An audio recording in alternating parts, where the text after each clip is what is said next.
Hi viewers, welcome to our channel. ప్రస్తుతం మనతో పాటు దాము బాలాజీ గారు సీనియర్ జర్నలిస్ట్ ఉన్నారు. వారితో ఒకసారి మాట్లాడదాం. సో నమస్కారం సార్. నమస్తే. Sir, next Kodali Nani arrest అయ్యే అవకాశం ఉందని చెప్పేసి వార్తలైతే వినిపిస్తున్నాయి. ఆయన కూడా ముందస్తు బెయిల్ కోసం కోర్టుకెళ్ళినట్టుగా కూడా తెలుస్తూ ఉంది. మరి ఏ కేసులో అరెస్ట్ అయ్యే అవకాశం ఉంది, అండ్ పోసాన్ని ఏ జైలు పంపించారో కొడాలి నానిని కూడా అదే జైలుకు పంపించే ప్రయత్నం చేస్తున్నారని కూడా వినిపిస్తుంది సార్. మరి ఏం జరిగే అవకాశం ఉంది కొడాలి నాని విషయం? అంటే ఫస్ట్ కూటమి వచ్చిన తర్వాత ఫస్ట్ వచ్చి అధికారుల మీదకి వెళ్ళారు. అధికారుల్ని వేధించాలి అంటే గతంలో వైసీపీ తరపున గట్టిగా ఉండి తెలుగుదేశం శ్రేణుల్ని వేధించిన అధికారుల్ని ఫస్ట్ టార్గెట్ చేశారు. దాని తర్వాత సోషల్ మీడియాని వైసీపీ సోషల్ మీడియాని టార్గెట్ చేశారు. దాని తర్వాత కొంతమంది వైసీపీ నాయకుల్ని టార్గెట్ చేయడం మొదలుపెట్టారు. అందులో ఫస్ట్ వలమనేని వంశీ, దాని తర్వాత పోసాని కృష్ణమురళి, నెక్స్ట్ రోజా, తర్వాత కొడాలి నాని, వీళ్ళిద్దరూ లిస్ట్లో ఉన్నట్టుగా తెలుస్తుంది. సో వీళ్ళు ఒక ప్లాన్డ్గా 1 by 1 వెళ్తున్నారు. రెండోది టైమింగ్ కూడా ఇంపార్టెంట్గా ఫీల్ అవుతున్నారు. ఇప్పుడు మనం చూస్తే పోసాని కృష్ణమురళిని అరెస్ట్ చేసిన టైమింగ్ చూస్తే జీవీ రెడ్డి ఇష్యూ వచ్చినప్పుడు దాన్ని డైవర్ట్ చేయడానికి పోసానిని రంగంలోకి తీసుకొచ్చారు. అలాగా ఇప్పుడు కొడాలి నానిని కూడా అరెస్ట్ చేయడానికి రంగం సిద్ధం చేసుకున్నారు. నిజానికి కొడాలి నాని మీద గతంలో చాలా కేసులు ఉన్నాయి. అయితే ప్రధానంగా ఆయన మీద కేసులు పెట్టాలంటే చాలా పెట్టచ్చు నిజానికి. ఎందుకంటే ఆయన ఎప్పుడు నోరు తెరిచినా ఒక కేసు పెట్టచ్చు, ఎందుకంటే అంత బూతులు తిడుతుంటాడు కాబట్టి. సో ఆ రకంగా ఆయన మీద చాలా కేసులు ఉన్నాయి. కానీ ఇప్పుడు పెట్టింది విచిత్రమైన కేసు అని చెప్పచ్చు. అదేంటంటే పోలీసుల్ని ఆయన ఆత్మస్థైర్యం దెబ్బతినే విధంగా ప్రవర్తించాడనేది కేసు.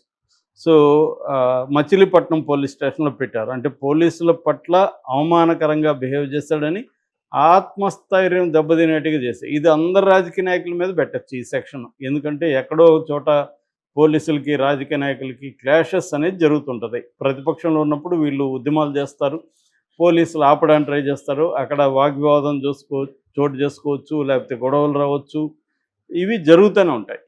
ఇలాంటి కేసు పెట్టాలంటే అందరు రాజకీయ నాయకుల మీద పెట్టచ్చు. ఇప్పుడు అదే పెట్టారు. నిజానికి కొడాలి నాని మీద పెట్టాల్సిన కేసుల్ని ముందుకు తీసుకెళ్లకుండా ఇదెందుకు తీసుకొచ్చారు అనేది అర్థం కాదు. మొత్తానికి ఇది తీసుకొచ్చారు. దీని మీద ఇప్పుడు కొడాలి నాని నిన్న హైకోర్టులో పిటిషన్ వేశాడు. అదేంటంటే ఈ కేసుని కొట్టేయమని చెప్పండి, ఎందుకంటే అసలు దాంట్లో నాకు సంబంధమే లేదు. రెండోది అది 7 ఏళ్ళు జైలు శిక్ష పడే సెక్షన్లే కాబట్టి వాళ్ళని నోటీసులు నాకు ఇవ్వమన్నది, అరెస్ట్ చేయొద్దని చెప్పండి అనేది కోర్టుకు వెళ్ళాడు. కోర్టు దీని విషయం మీద విచారణ జరిపి తేల్చాల్సింది. కానీ మనం కానీ ఈ కూటమి మోడస్ ఆపరెండే కానీ చూస్తూ వస్తే, అంటే వాళ్ళు ఏ పద్ధతిలో వైసీపీ వాళ్ళ మీద కేసులు పెడుతున్నారు, అరెస్టులు చేస్తున్నారు చూస్తే, హైకోర్టే చాలాసార్లు అనింది కంప్లైంట్ ఒకటి ఉంటే సెక్షన్లో ఒకటి పెడుతున్నారు. సో కంప్లైంట్లో లేని సెక్షన్లో ఎందుకు పెడుతున్నారు అనేది ఒకటి ప్రశ్నించింది. రెండోది చిన్న లోయర్ కోర్ట్స్ని కూడా యాంత్రికంగా మీరు రిమాండ్కి పంపించేస్తున్నారు. ఆ సెక్షన్లలో 7 ఏళ్ళ కంటే పైన జైలు శిక్ష ఉన్న సెక్షన్లు అయితేనే మీరు రిమాండ్కి పెట్టాలి. రెండోది ఆ కంప్లైంట్లో ఉన్న సెక్షన్లు పెట్టారా లేదా, సంబంధం లేని సెక్షన్లు పెట్టారా లేదా కూడా చూసుకోవాలి. ఇవేవి లేకుండా పోలీసులు ఇలా తెచ్చి కోర్టులో పెట్టగానే అలాగా వాళ్ళని జైలుకి పెట్టేస్తున్నారు. ఇది కరెక్ట్ కాదని హైకోర్టు అనేకసార్లు చెప్పింది. ఎందుకంటే సుప్రీంకోర్టు అనేక సార్లు jail is the exception, bail is the rule అని చాలాసార్లు చెప్పింది.